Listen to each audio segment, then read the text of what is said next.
On November 11th, 1918, the armistice is signed. The war is finally over.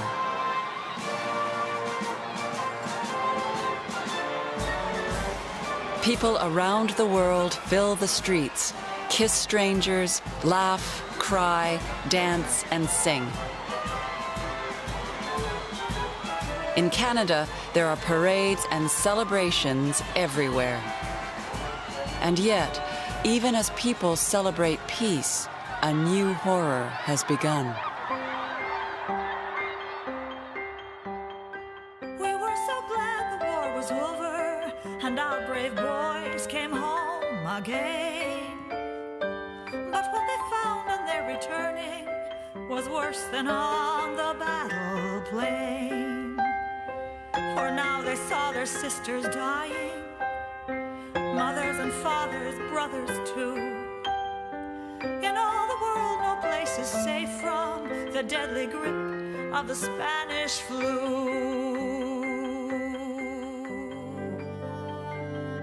The war may be over, but one of the most terrible epidemics in history rages on. The Spanish influenza kills more than 20 million people. In Canada, it claims almost as many lives as the Great War.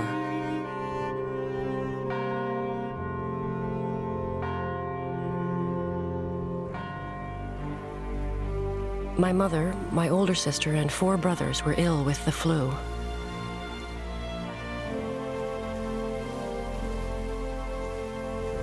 After 8 days, my mother, only 40 years old, got pneumonia and died. My father and I attended her funeral at 4 o'clock on November 11th, 1918, to the sounds of bells ringing for the armistice. Many soldiers who are spared death on the battlefield return to find they have not escaped it at home. Lieutenant Arthur Joseph Lapointe arrives in his village. My father, his face somber, said to me, "We didn't want to tell you of the misfortune that had descended upon us, because we didn't know when you would be home, and we knew the news would make your life there unbearable. The terrible flu epidemic has taken 3 of your brothers and 2 sisters in just 9 days. It is not the return home that I dreamed of. It seems to me that my life will always be empty now. My God, if it was to know such suffering upon my return, why did I not die at the front, killed by a bullet?"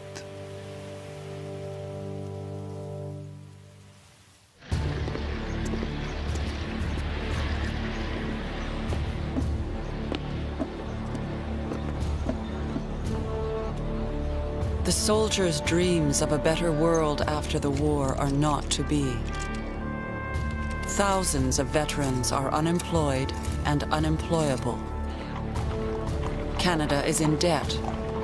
The cost of resettling returned soldiers and finding pensions for war widows and their families is huge.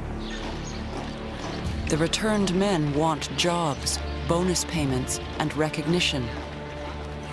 The veterans' efforts eventually lead to the adoption of one of the most generous pension plans for veterans in the world.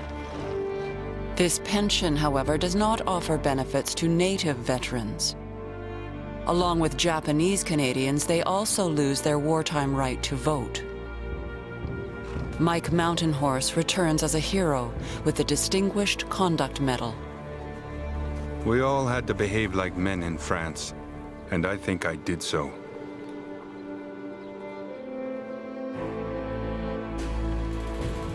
Following the custom of his people, he paints the story of his war experience on a cowhide robe.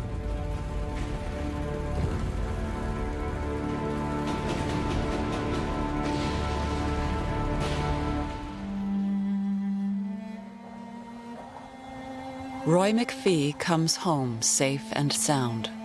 His brother Arthur also returns from the front, only to be killed a few months later in an explosion while clearing stumps.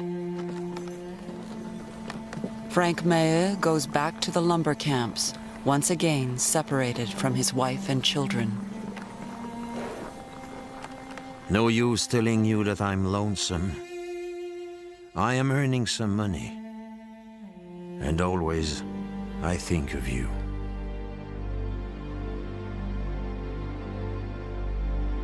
Nellie McClung's son, Jack, comes home without a scratch after 3 years in the trenches. But his mother knows that her son will never be the same. I knew there was a wound in his heart, a sore place. That hurt look in his clear blue eyes tore at my heartstrings, and I did not know what to do. When a boy, who has never had a gun in his hands, never desired anything but the good of his fellow men, is sent out to kill other boys like himself, even at the call of his country, something snaps in him, something which may not mend. Canon Scott returns to the pulpit of his Anglican church in Quebec City. In spite of the loss of his son Harry, he has not lost hope for his country. The Treaty of Versailles at the end of the war awards Canada her own place in the League of Nations. Canon Scott preaches a fresh, proud Canadian outlook. Pessimists and alarmists are lamenting the unsettlement of the times. But when we consider that we were plunged in a war, the end and duration of which we could not foresee, I think the settlement of our condition today is a marvelous achievement and testifies to the common sense and sanity of our young country. The war may be over, but Canada is about to enter a period of tumult unlike anything it has known before. It will begin in Winnipeg, at the corner of Portage and Main.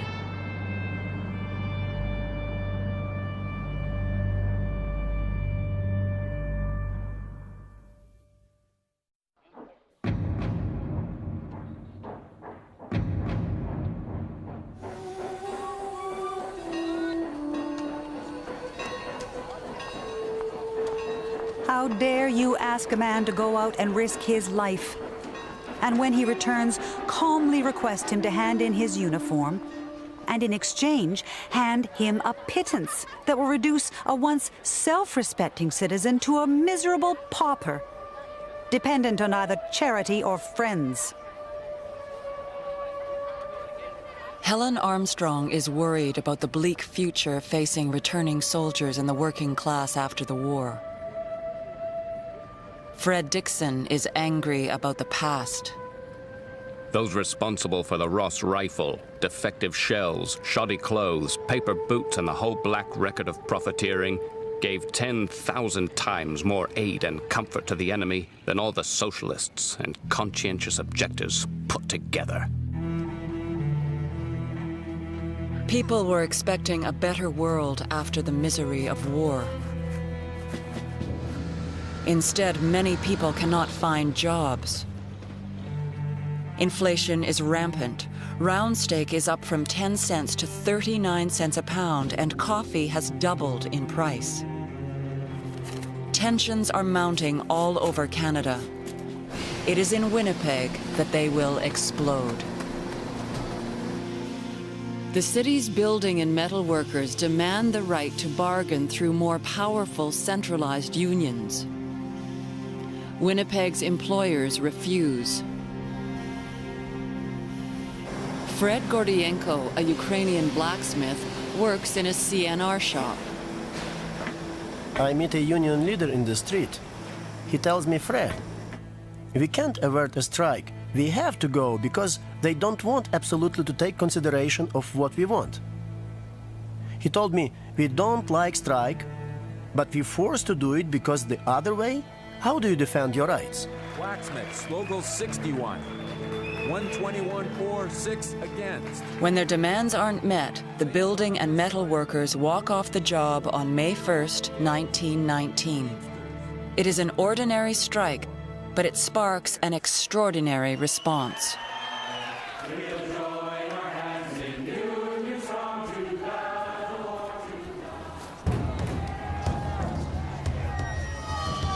It has only been 18 months since the Tsar of Russia was overthrown, following a general strike in Petrograd. Talk of revolution is sweeping the world, and militants promote the idea of the general strike, the shutting down of entire cities, as the only way of achieving their goal here at home. On May 15th, a general strike is called in Winnipeg. The first to walk out are the Hello Girls, Winnipeg's telephone operators. Within 2 hours, the city is almost completely paralyzed. 30,000 union and non-union workers leave their jobs. Sympathy strikes break out all across the country. Ottawa fears a Bolshevik revolution. It is up to Arthur Meehan, acting Minister of Justice, to stifle the strike before Canadians panic. The leaders of the general strike are all revolutionists of varying degrees and types, from crazy idealists to ordinary thieves. J.S. Woodsworth returns to his hometown from Vancouver to see if he can help his old friends. Soon he is working with Fred Dixon at the Western Labor News, printing a daily strike bulletin. This strike is not engineered from Russia. In reality, the strike has nothing to do with revolution. It is an attempt to meet a very pressing and immediate need. The organized workers, like everyone else, are faced with the high cost of living. Like most people, they imagine that if they can get higher wages, they can buy more food. Winnipeg's employers fight back. The Citizens Committee of 1,000, led by A.J. Andrews, unites them against the workers. The only way to deal with Bolshevism is to hit it, and to hit it hard, every time it lifts its ugly head. Ottawa takes direct aim at the strike leaders, making it easier to deport immigrants without trial. They say one of our strike leaders is a German. I don't care what a man is if he's whole under the skin and a worker. The only enemy alien we have in Canada is the capitalist and the strikebreaker. As head of the Women's Labor League, Helen Armstrong organizes the women workers and workers' wives. She spends 3 days in jail on a charge of inciting to disorder. Peace is all right for the folk who ride in automobiles and the thugs in red coats who do their bidding. There will be no peace for the worker until we get a living wage and proper living conditions.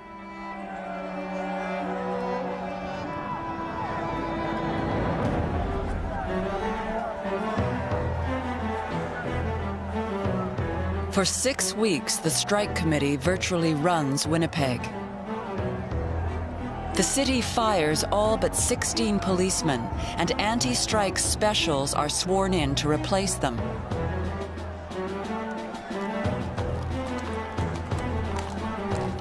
The Royal Northwest Mounted Police, the Redcoats, are also brought in. On June 10th, a crowd gathers to hear a speech. The special police try to disperse them. A riot breaks out, in which one police officer is injured. The strikers seem to be winning. Business leaders are panicked and demand harsh measures. The federal authorities step in and arrest the strike leaders. Helen Armstrong's husband, George, is one of 10 strike leaders arrested and spirited away to Stony Mountain Penitentiary. To protest this extraordinary action, veterans who support the strike organize a silent parade on June 21st in defiance of a ban by Winnipeg's Mayor Charles Gray. A large crowd of 6,000 gathers in front of City Hall.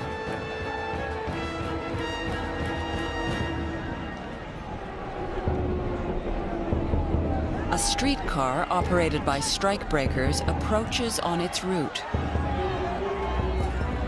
The veterans overturn it and set it on fire.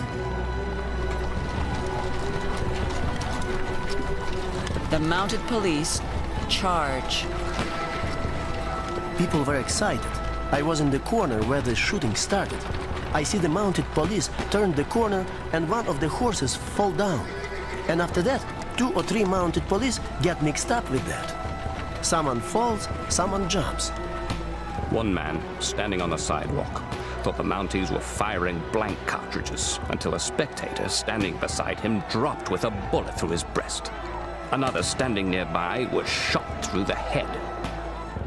Lines of special police swinging their big clubs were thrown across Main Street and the intersecting thoroughfares. Dismounted redcoats lined up, declaring military control. 2 people are killed. 94 are arrested. Like the conscription riots of Quebec City, once again a popular demonstration is brutally repressed.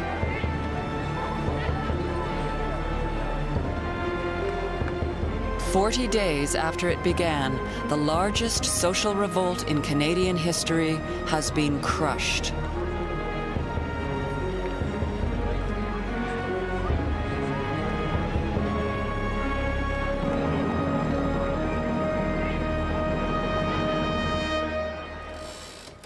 Whoever ordered the shooting last Saturday is a Kaiser of the deepest dye." Following Bloody Saturday, Fred Dixon publishes an article that leads to charges of seditious conspiracy. At his trial, he pleads to the jury to defend free speech. Liberty of opinion. That is what is on trial. I advised men to use their ballots and keep the peace. You are the last hope so far as the liberty of the subject is concerned. In your hands is placed the question of liberty of speech, whether a man has a right to criticize government officials or not. Dixon is acquitted. Many others are jailed or deported. Fred Gordienko is asked to leave his blacksmith's job. They start to lay off after the strike. The Russian, the immigrants, start to lay them off, and then they come to lay me off too. The union try to fight. They say, "If you want, we will fight for you." I said, "This job in the shop. The smoke, the dirt, is not worth to put all the union to fight." And so we went, about 5 of us. In the years to come, there will be other defining clashes between labor and capital. Glace Bay, Nova Scotia, is virtually occupied by the army during a bitter strike in 1925.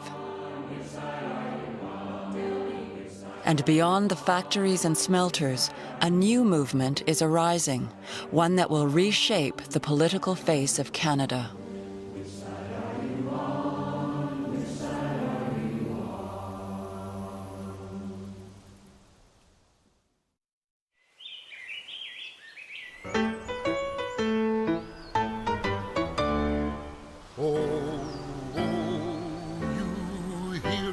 Great generals and great colonels over there.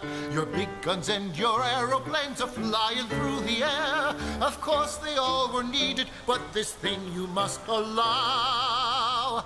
They couldn't win the war without the man behind the plow. Farmers across Canada are tired and disillusioned with traditional politics. The promise not to conscript their sons was broken in 1918. A post-war economic slump threatens their livelihood. And now the young are heading to the cities, leaving the land.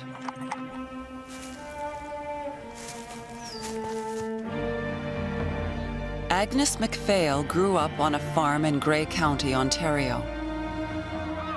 She is a school teacher now, but remains keenly aware of the farmer's plight.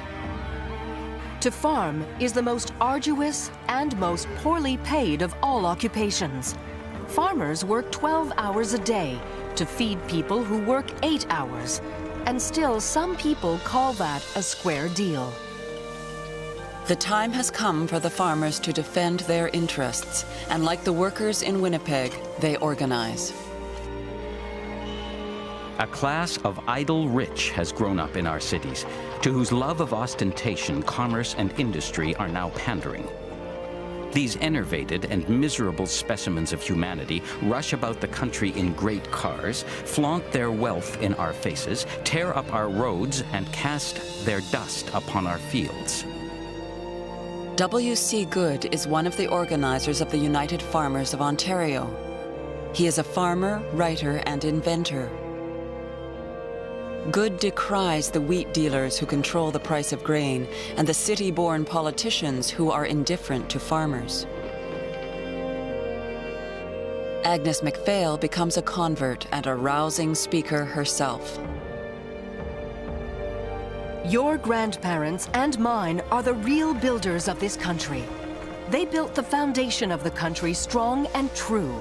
And if we sit around and let the captains of the city so undermine it that this land for which they toiled so hard is taken out of our hands by the fiscal policy of this Dominion, we are not worthy of our heritage. The United Farmers of Ontario become a powerful political force, winning the provincial election in 1919. Then the tide turns west.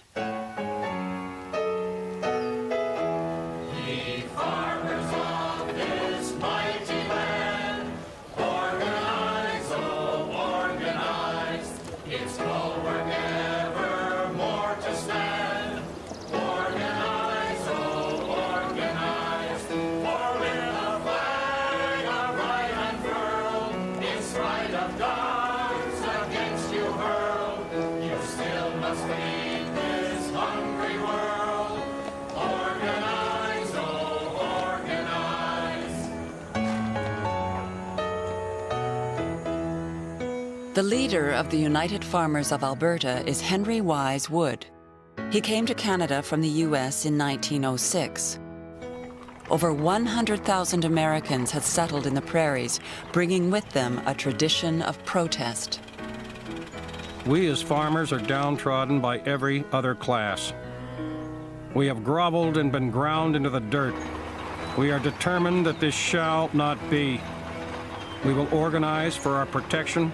We will nourish ourselves and gain strength, and then we shall strike out in our might and overthrow our enemies.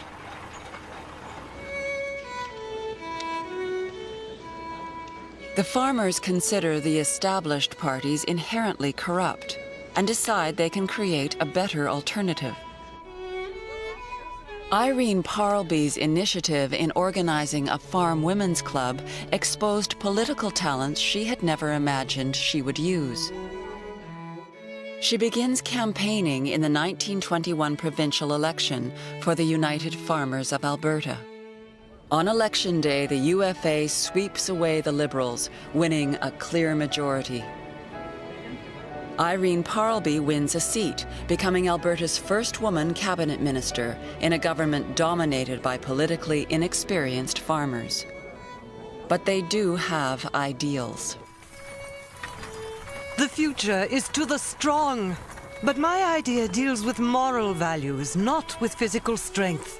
Strength to do the right thing in the face of any temptation.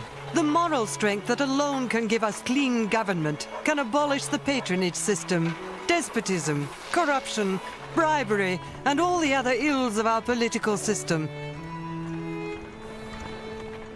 By 1921, when a federal election is called, farmers are ready to take their crusade onto the national stage. The Progressive Party is born. Agnes MacPhail runs as a candidate for the Progressives in Grey County, Ontario. She is the first woman to run for office at the federal level. There is one more battle to fight, one more victory to win. The date is December 6th, and the sword is the ballot. Vote early and vote right. And by 6 p.m., our country will have been redeemed from the greedy hand of the spoiler.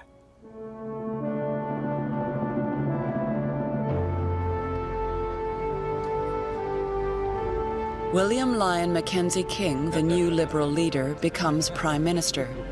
The Progressives win enough seats to form the official opposition, but refuse the role because they believe each member should vote according to local wishes, not along party lines. The political map of Canada will never be the same. At the age of 31, Agnes MacPhail becomes the first woman to sit in the House of Commons. On my desk, the first day, I found a bouquet bearing on the card an unfamiliar name. I was much interested, until I found that it was the loser of a wager who bought the flowers. Poor chap. Well, I enjoyed them anyway.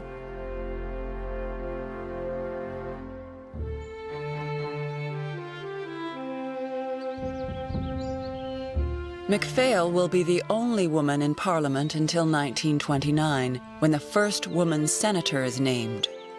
Earlier that year, the Alberta Five: Emily Murphy, Nellie McClung, Irene Parlby, Louise McKinney, and Henrietta Muir-Edwards went all the way to the British Privy Council with the Persons case. It is ruled that women are persons and as such can sit in the Senate. It is a landmark in the movement for women's rights in Canada.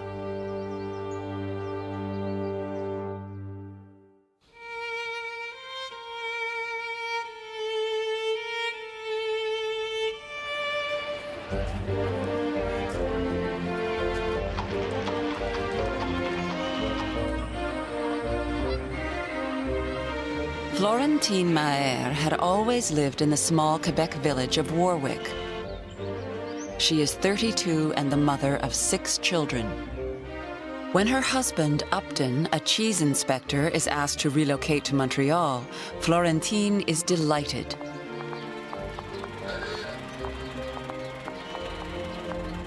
My childhood dream is coming true. Living in town and doing all the things I love. We moved to Montreal in August 1922. Thousands of rural families flood the cities, despite the pleas of traditionalists who see the city as a corrupting evil where assimilation and American values rule. Florentine Maher loves the diversity of city life. In our street, there were all kinds of people. Day workers, the wealthy, the unemployed, a milkman, and 2 Italian families, the Colangelos and the Materesses.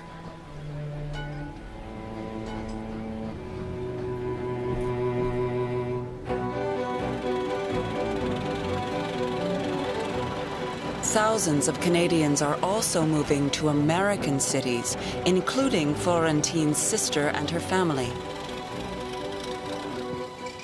Between 1921 and 1931, almost 1 million Canadians moved south, mostly from Quebec and the Maritimes.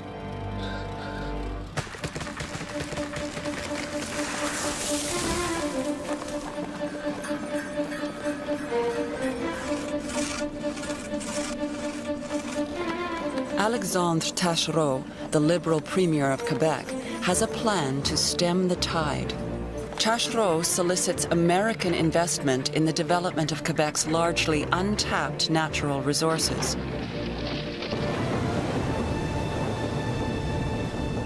There is a factor in our national expansion that the government will not neglect. That of the preservation of our population and the repatriation of our people who live in the United States.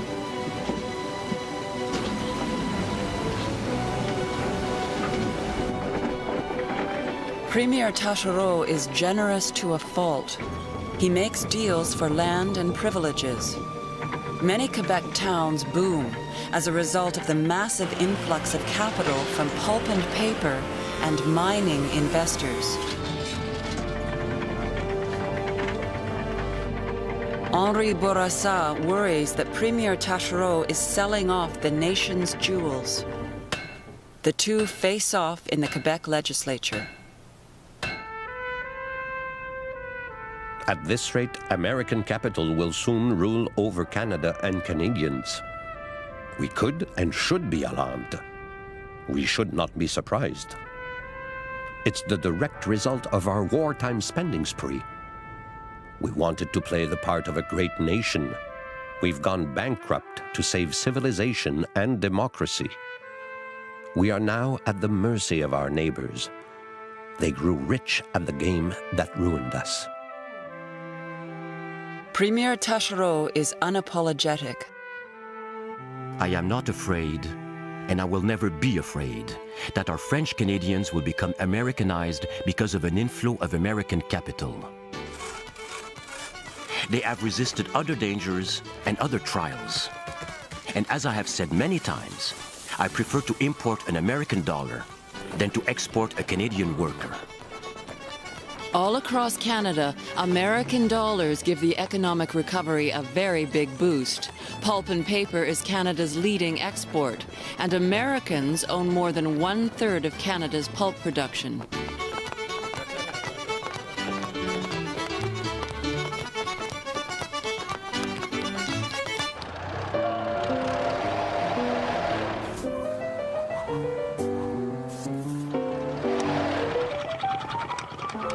Canadians also drive American cars, and American-owned automotive plants stretch in a thin line from Oshawa to Windsor.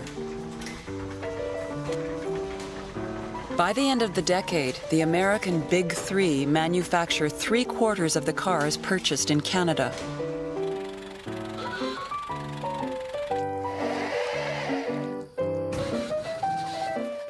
Florentine Maher and her family take vacations in their brand new sedan.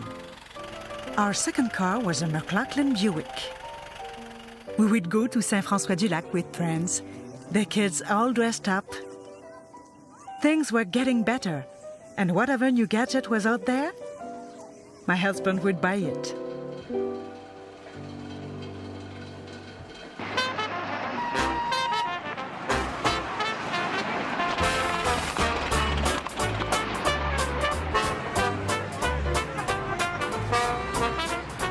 After years of hard times, people just want to have fun.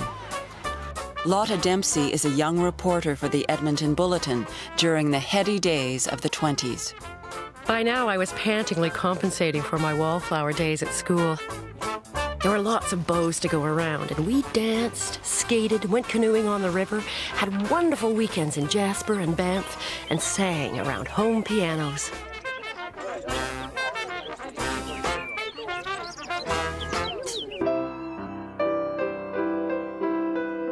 Florentine Maher's favorite activity is the cinema. I wouldn't miss an opportunity. I had lived so long without any of these distractions. So often I would go to the Plaza Theatre on Sunday afternoons. They'd be showing the silent films of Charlie Chaplin and Harold Lloyd. I was young and loved to laugh. It was so much fun.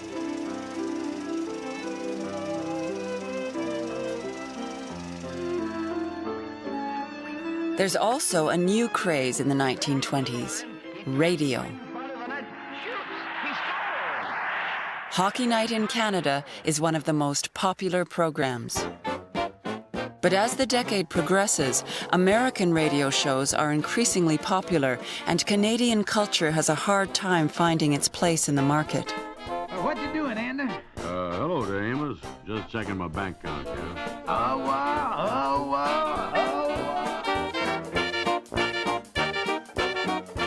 Still in her 20s, Lotta Dempsey is sent off in 1929 to interview Canadian actress Mary Pickford, who has left Canada to become a movie star in Hollywood.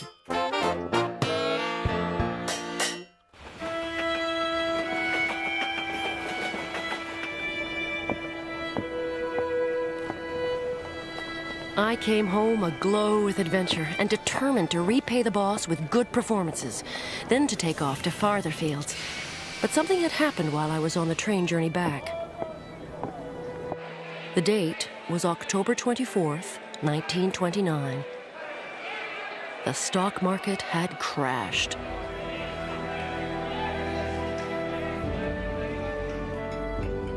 Depression was upon us. It was as simple as that.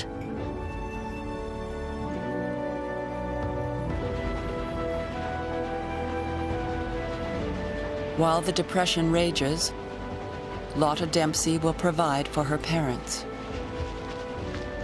She still has a job, though her salary is cut by half.